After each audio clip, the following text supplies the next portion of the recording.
Ladies and gentlemen, boys and girls, children of all ages, welcome to the channel. It's your boy World of Wrestling here today to discuss about WWE Raw, January 15th, 2024 review.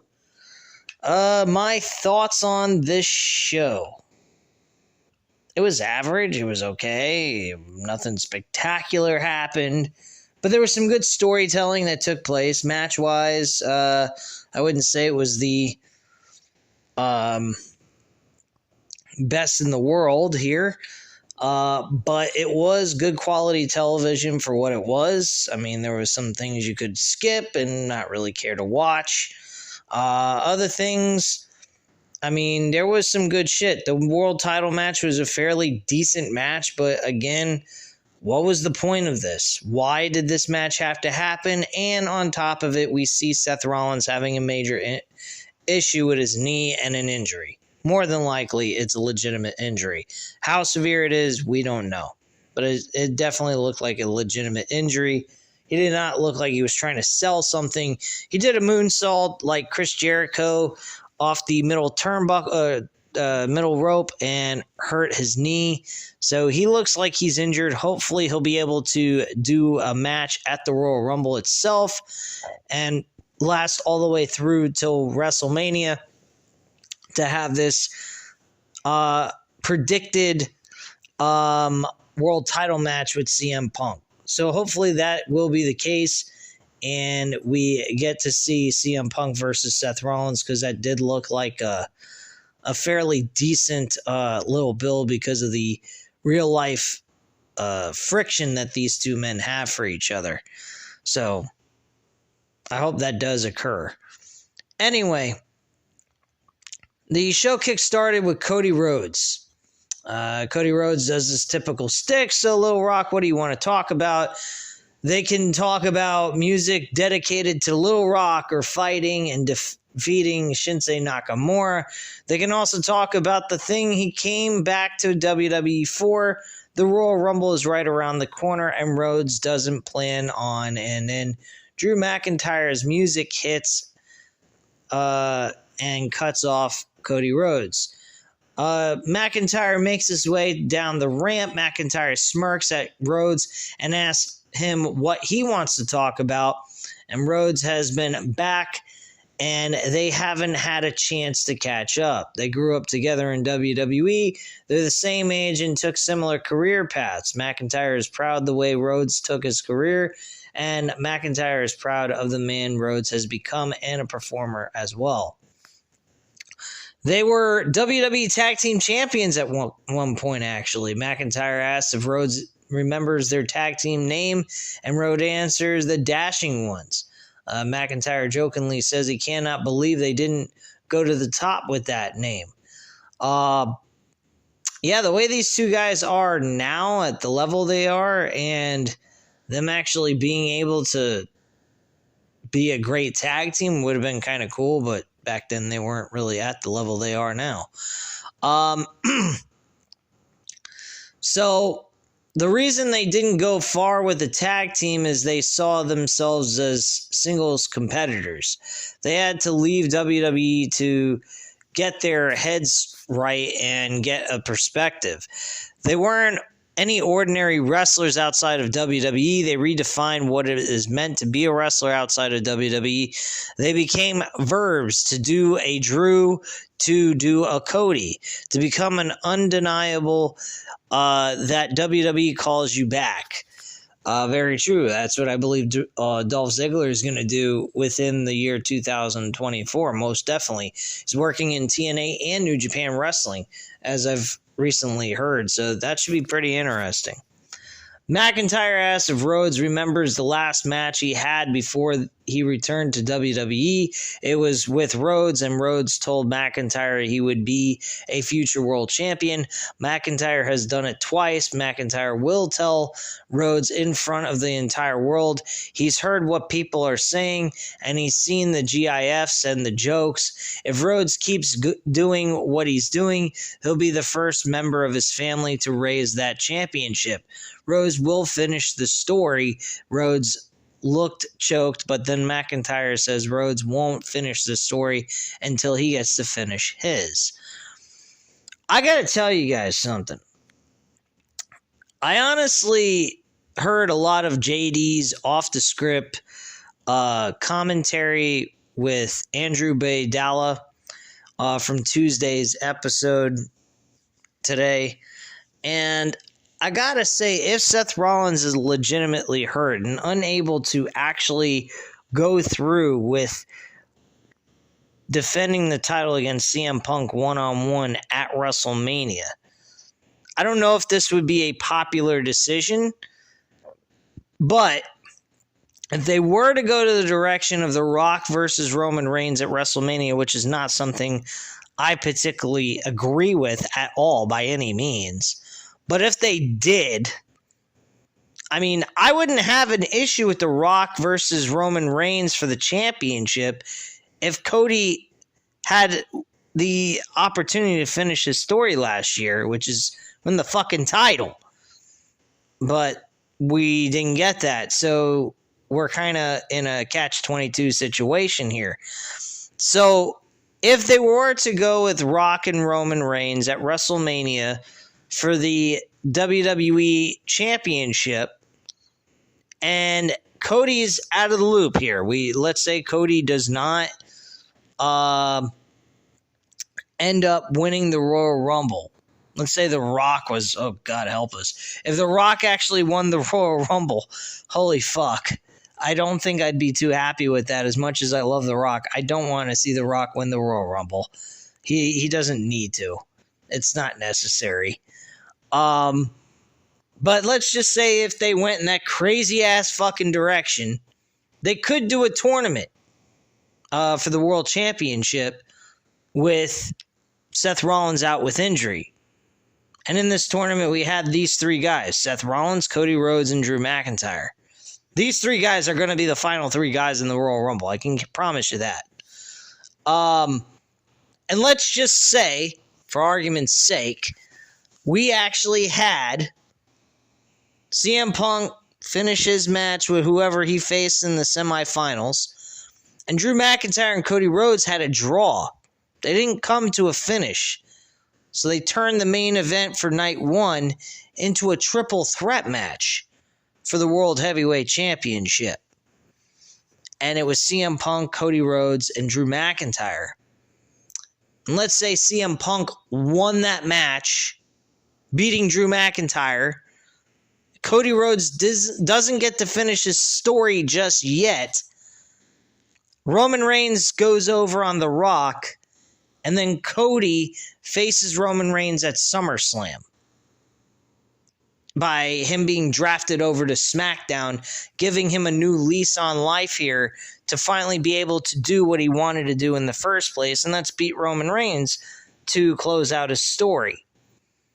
I don't see that as a big issue. They could also play the record of Hulk Hogan in there as Cody being the roadblock to that. That could be another option they could go with. So I honestly think that would be kind of a good idea, but I think that's more of a pivot idea than anything else. I don't think that's the first choice of direction with this WrestleMania card. And I don't think too many of you would agree with me on that, with a triple threat match, and Cody doesn't even get to win that. And the reason why I say that is so that he doesn't end up winning a secondary world championship, because technically Roman Reigns is champion. That world title is second place, in my personal opinion, but that's just the way I see it. So let me know in the comments down below about that conversation and tell me what you guys think of it. I think it's kind of a nice pivot off of what they originally had planned. God forbid things do change, and that can happen. I think that would be a good move.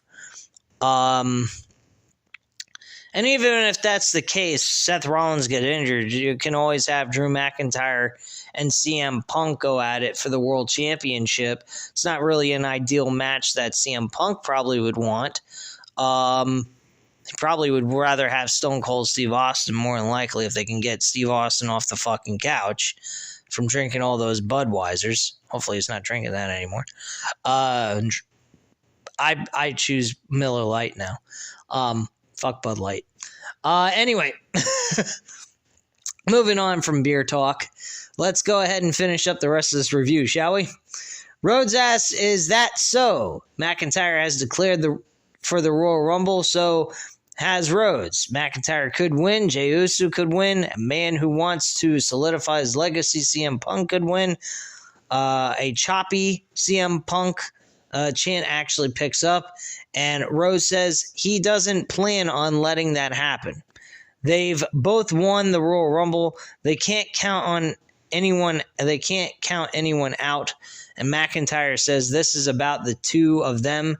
Since Rhodes is following McIntyre's footsteps, he'll give him some advice, which I thought was absolutely funny. McIntyre tells Rhodes to be himself. He doesn't have to wear suits, use big words, and smile all the time. McIntyre did all of that. Even when he was angry, he thought he had to be the beacon of hope for the roster. Be the real Cody. If anyone has an issue with the real Cody, then they can step up for Rhodes to drop them on their ass. Rhodes says since they are talking about stepping up, he assures McIntyre that this is not an act. Rhodes smiles when he comes out here because this is what he loves to do. Rhodes appreciates the opportunities received because he made them for himself. McIntyre is right. They have a similar career path, but Rhodes is thankful and relishes his second chance. McIntyre is just standing here and complaining about his second chance. McIntyre says if this is the real Cody, why did he bring Jey Uso to Raw knowing the trouble it would cause? Is this a case of keeping your friends close and your enemies closer? Why did he endorse CM Punk? Rhodes knows exactly what Punk is like. He should. He worked in AEW with him as well. McIntyre doesn't like that Rhodes is a kiss ass, but he does like him. McIntyre wishes this conversation wasn't happening. If Damian Priest wasn't an idiot and tried to cash in, he'd be the champion right now. Rhodes is standing in his way. Like Punk learned last week, McIntyre will eat you alive when you're in his way. McIntyre is what's best for business. At WrestleMania, the story belongs to Drew McIntyre. Rhodes mentions that McIntyre says if a lot. McIntyre is living with grievances. McIntyre wants that for Rhodes, and when Rhodes wonders and speculates if he'll finish the story, he doesn't look to McIntyre. He looks in his heart and the crowd. If McIntyre wants to settle this in the Royal Rumble, he'll give McIntyre something to complain about. McIntyre keeps talking about their last match together. Who won it? Rhodes walks off, and McIntyre turns and sneers at Cody Rhodes.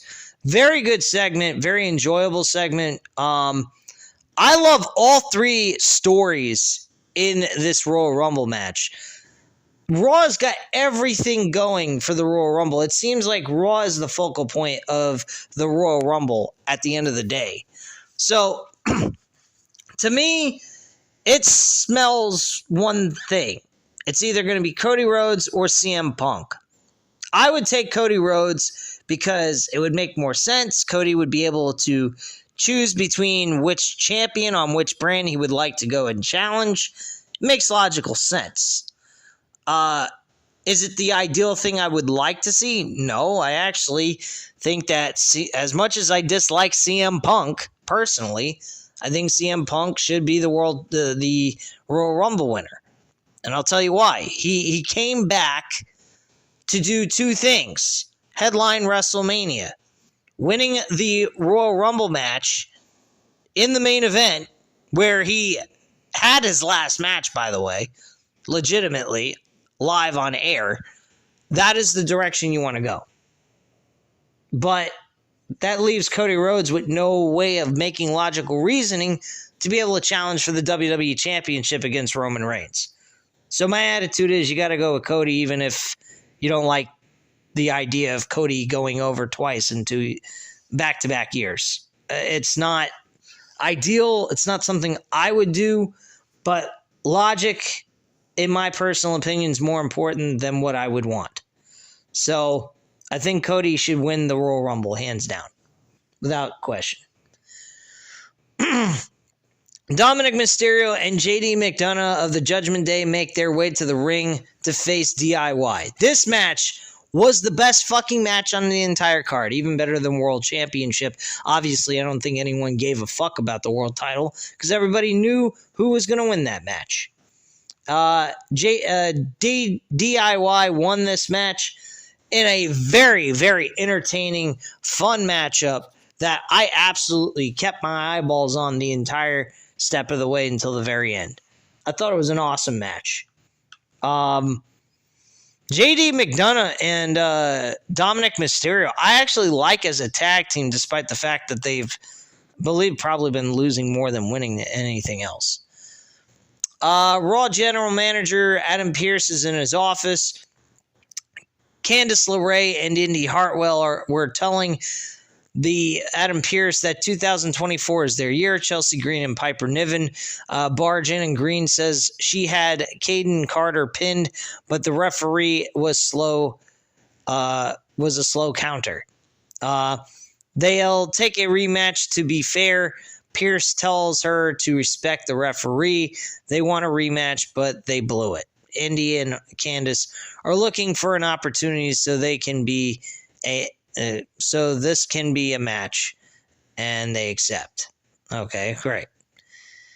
So in the arena, we get Chelsea Green and Piper Niven make their entrances, blah, blah, blah. This is a boring-ass fucking match. I barely even paid attention to it. Candice LeRae and Indy Hartwell win the match. Big fucking whoop. Don't give a flying fuck.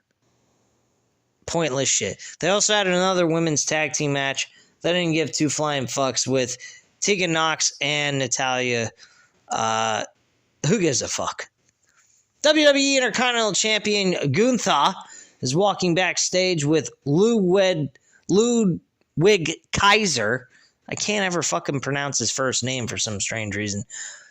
So we'll hear from Gunther for the first time in 2024. They got a video package after the commercial break of Nia Jax squashing the WWE Raw Women's roster, and Jax says no one will beat her at the Royal Rumble. Yeah, I believe that's going to be Becky Lynch. Thank you very much. And by the way, Becky Lynch and Rhea Ripley had a great face-to-face promo that I absolutely loved as well. Judgment Day Clubhouse. Finn Balor and Finn Balor, Dominic Mysterio, JD McDonough, and the Women's World Champion Rhea Ripley are backstage watching the Nia Jax video. Ripley walks off and says she has to address her division. Damian Priest walks in, and Ripley stares at him, confused as to what, I don't know. Oh, yeah, Damian Priest, speaking of him, he actually went ahead and got some cash from good old R-Truth. This R-Truth stuff is becoming more of a parody of the Bloodline, as basically Judgment Day with R-Truth is like Bloodline with fucking Sami Zayn parody is really what this is. Sami Zayn was constantly trying to get into the Bloodline, and now R-Truth is basically doing the same thing, only in a comedic manner. That's really all this is. So Damian Priest walks in, and Ripley stares at him before leaving, and Balor asks where Priest has been. Priest says he's the only one who has an issue with Drew McIntyre running his mouth, so he addressed it with Adam Pearce. JD McDonough asks when they can beat up R-Truth. Priest tells McDonough to worry less about R-Truth and worry about not letting what happened tonight happen again. Balor asks if he's really defending R-Truth, and Priest says that R-Truth earns for the crew. They should go get their cut. But McDonough shouldn't count on one. Priest says he and Balor have serious business and need to focus on their match. So the undisputed tag team champions Finn Balor and Damian Priest head to the ring to face Miz and R-Truth in a very bizarre, oddball matchup that happens later on in the show. Okay, so we hear from Kaiser and Gunther. Kaiser hyping up Gunther and saying he's the Ring General, Gunther. And so Gunther says they're 2 weeks away from the Royal Rumble, and he can feel the desperation in this place. Gunther can smell it. Since they're in Arkansas, he can smell the excrement too. Fucking sick. While he was away and observing what unfolded over the past few weeks, he saw his fellow WWE superstars desperately arguing over who would win the Royal Rumble and go to WrestleMania. Last year, Gunther entered the Royal Rumble at number 1 and made it all the way to the very end. He was the one elimination away from winning the Royal Rumble. A Cody chant picks up, and Gunther lasted longer in the Royal Rumble match than any man in history. This year, the Ring General, the longest reigning Intercontinental Champion of all time, will win the Royal Rumble and main event WrestleMania. Now, let me put it to you this way. If they were to go with Gunther winning the Royal Rumble and having him go up against Roman Reigns for the World Heavyweight Championship, I wouldn't give two fuck less about fucking Cody Rhodes finishing his dumbass year-long story that could have been done last year, personally. And I think Gunther is the right guy to beat Roman Reigns for his WWE Championship, and I can explain to you why. The reason why I say Gunther is because he's the longest reigning Intercontinental Champion of all time. Roman Reigns is the longest world champion for the past 10 plus years. And you have these two going at it title for title. I mean, that's some fucking crazy shit. Now, granted, the winner of the match would obviously take the WWE Championship and hold that, while Gunther could just drop the Intercontinental title and vacate it so that somebody else could win the title, and no one ever beats Gunther, and we go from Roman Reigns, the undefeatable guy, to now just Gunther, the undefeatable guy, that is the final boss that nobody can get past. He's indestructible. He can't be beaten. He's hard as fuck to beat. And he's a very, very believable character to go with because of his height, his stature, and his just ability to just hurt the fucking shit out of his opponents. I don't give a fuck that wrestling's predetermined or not. He fucking hurts his opponents, and you can clearly see that shit in those matches, that shit fucking hurts. So I think Gunther would be a great replacement for Roman Reigns. Now, people might not agree with me. Oh, Cody Rhodes needs to finish his story. Cody needs to finish his story. Apparently, he enjoys just being in WWE, getting his second chance, being the focal point without holding a title. So who cares? Let's go with Gunther. But, hey, if you want to go with Cody, fine. I don't have an issue with that either.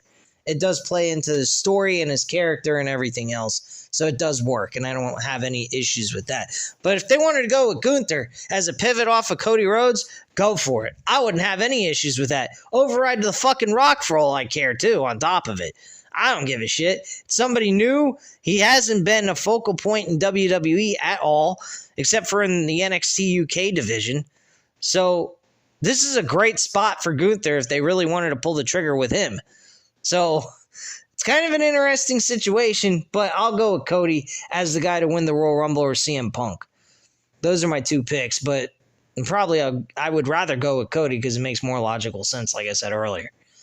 Anyway, Gunther goes over what Kaiser did last week, beating the shit out of Kofi Kingston. He liked it. He thought it had a lot of grit, confidence, courage, so forth, and just like the aggression that came out of him, that ruthless aggression that Vince McMahon used to talk about back in the early 2000s.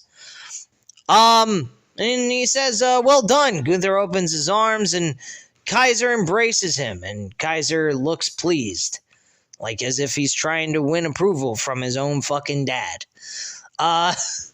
And Xavier Woods kind of addresses that in his promo as he interrupts this entire segment. Woods makes his way out to the ring. Woods looks very serious. Woods says he has a problem with Ludwig Kaiser, and Kaiser took it 10 steps too far when he drop kicked Kofi Kingston in the head into the stairs. Kaiser is the reason Kofi Kingston is not here tonight. Unfortunately, Kaiser, Woods is here, and Woods is here to extract his pound of flesh, so on and so forth. And he says, I'm going to have a match with you tonight. Do you accept my challenge, or do you need to ask permission from your daddy? And the fans chanted, who's your daddy? Which I thought was absolutely hilarious. Kaiser was astonished by this, that Woods is daring to challenge him after what he did to Kofi Kingston last week. What he did to Kingston last week was nothing compared to what he's going to do to Woods tonight. Kaiser will take Woods' head as well, and Kaiser accepts. So the match takes place. Match ends up being a disqualification. Kaiser wins the match because the referee actually sees Woods use the chair on Kaiser, so he gets a disqualification.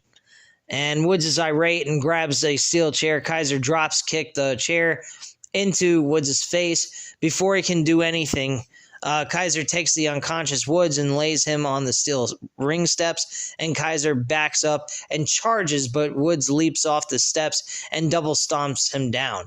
Woods picks up the steel steps and throws them, but Kaiser avoids it, and Kaiser escapes through the crowd, and Woods, bleeding from the mouth, looks incensed as Kaiser scurries away. So that was pretty much what happened there. Bronson Reed had a segment that was absolutely bizarre. He didn't even mention what title he's going after. He says, there's a man right now who holds a championship in WWE who doesn't realize that sooner or later it will belong to him. I have no problem with a Bronson Reed versus Gunther at WrestleMania. I think that's a great matchup. Highlights two mid-card guys. Definitely Bronson Reed needs the rub a lot more than Gunther. Gunther's been highlighted a lot more than Bronson Reed. So, yeah, I think that would be an awesome idea if you want to do a mid-card match. Brock Lesnar can't make a match with Gunther for the Intercontinental title. Brian Saxon asks Xavier Woods where his emotions are, and Woods begins to answer.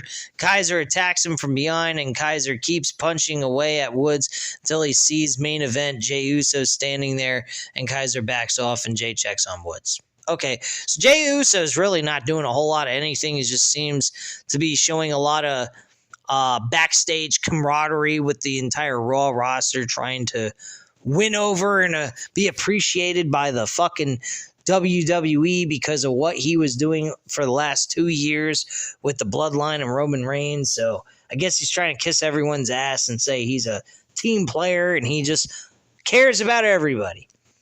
Whatever. Anyway, we get Akira Tozawa versus Ivar from the War Raiders. Who the fuck cares? This is bullshit. Akira Tozawa actually picks up the victory. Fucking joke and a half. Valhalla immediately attacks Maxine and knocks her into Tozawa. And Valhalla gets Maxine in the ring and rips at her face. Ivar takes Tozawa out as he tries to help. Valhalla headbutts Maxine and kicks her out of the ring. Ivar goes to the top rope and crushes Tozawa with a doomsault. And Ivar and Valhalla pose.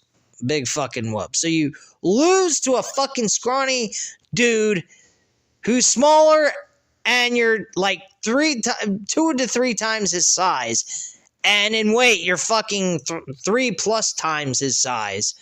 And yet you still can't fucking beat him and he is able to roll you up. That was fucking ridiculous. Utterly retarded. CM Punk said on Instagram that he wanted to talk about Cody Rhodes face-to-face next week on Raw. So we're going to see that. What the fuck just happened to my TV set? This is awkward. Apparently there is something wrong with Give me one moment, guys. I'll be right back. All right, so let's finish this up real quick so we can call it a night. We got a great promo between the Women's World Champion Rhea Ripley and Becky Lynch. She pretty much says that she's the top bitch in the entire division, and Mommy Always is on top, and if anyone wins the Royal Rumble and chooses to waste their WrestleMania opportunity, then by all means, go ahead and do so. Becky Lynch's music hits. She pretty much talks about how she needs to win the Royal Rumble, hold her finger up to the sign like every other fucking douchebag does, and declare her opportunity for the World Heavyweight Championship and challenge Rhea Ripley. She says they're both very good foreign wrestlers outside the United States, and that she actually considers Rhea Ripley to be a better performer than her. Mind-boggling how she would actually say that, unless that's little mind games and fucking with her. But Ripley says the only one person that wants Lynch to win the Royal Rumble than Lynch, and that's Rhea Ripley, and I'll see you at WrestleMania, and walks off. That's basically the segment. Very good segment. I'm running out of memory on my phone here to do this recording, so that's the reason why I'm kind of just fast-forwarding through most of this stuff. We get the World Heavyweight Champion talking about it's freezing cold. You can literally see his breath backstage, which is very awkward. He's a workhorse champion. He talks about their NXT opportunity that both of them had to be crowned the first NXT World Champion. He hypes him up, though, and says this isn't the same champion that he fought back in NXT. He's a different guy. He's a well-developed superstar. He won a world championship at one point in his career in WWE's main roster, but he's the revolutionary, the visionary, and that he is Seth freaking Rollins. He's going to win the match. Okay, blah, blah, blah, blah. We get a non-title tag team match with Awesome Truth, with The Miz and R-Truth, and the Judgment Day with Finn Balor and Damian Priest. This match was all over the place. It was fucking weird as shit. R-Truth, again, like I said, is like the parody of Sami Zayn to the Bloodline with the Judgment Day. The Judgment Day end up winning anyway. Damian Priest gets pissed off at R-Truth. Eventually, he gets fed up of him. He almost punches him he actually tries to punch him in the face. That pisses him off. So he gives him the South of Heaven choke slam, and Balor covers R-Truth for the win, and that's it. Okay, great. Wonderful. Jinder Mahal about his thoughts going into the World Championship match. Mahal says he's been going through a 7-year drought, of absence and doing absolutely fucking nothing. And I find him to be absolutely a waste of talent. The whispers are creeping in, and he is the most talked about superstar of 2024 on social media, by the way, because of Tony Khan and his big fucking mouth. Who cares about Jinder Mahal, and why give him any trend on social media is beyond me. But hey, that's Tony Khan for you. And this is coming from an AEW fan. Tonight, everyone will be unified when he beats Seth Rollins to become the world champion. Yeah, okay. Quit playing with your jockstrap, pal. Shinsuke Nakamura says last week he could not cause the damage he desired, which made him angry. It has left him hungry. Cody Rhodes should keep an eye open because their story doesn't end until Nakamura says so. For now, his hunger turns to the Royal Rumble. A hungry Shinsuke Nakamura is a dangerous Shinsuke Nakamura. 29 other men are hoping to make it to the top. Nakamura will feast on their dreams. Wow, okay. Next up, we had Shayna Baszler and Zoe Stark defeating Tegan Nox and Natalya in a meaningless fucking match. Nobody cares. And then we had the World Championship match. As I said, Jinder Mahal loses to Seth Rollins for the World Championship with a lot of outside interferences with Damian Priest. Drew McIntyre actually made a save and saved Seth Rollins from losing the title, by the way. So, a lot of BS going on here. From Ginger's side of guys, these two schmucks who I don't give two flying fuck what their names are. And at the end of the day, Seth Rollins hits the curb stomp and gets to 1, 2, 3. He's kind of having a hard time standing up as he holds his championship in the air and gets a little help from the referee as well. And the show goes off the air immediately after he's holding the title up in the air and the referee's holding him, without seeing any major issues outside of he can't hold his knee completely straight up, and that's it. So that was your show. It wasn't a terrible show, but it wasn't a great show either.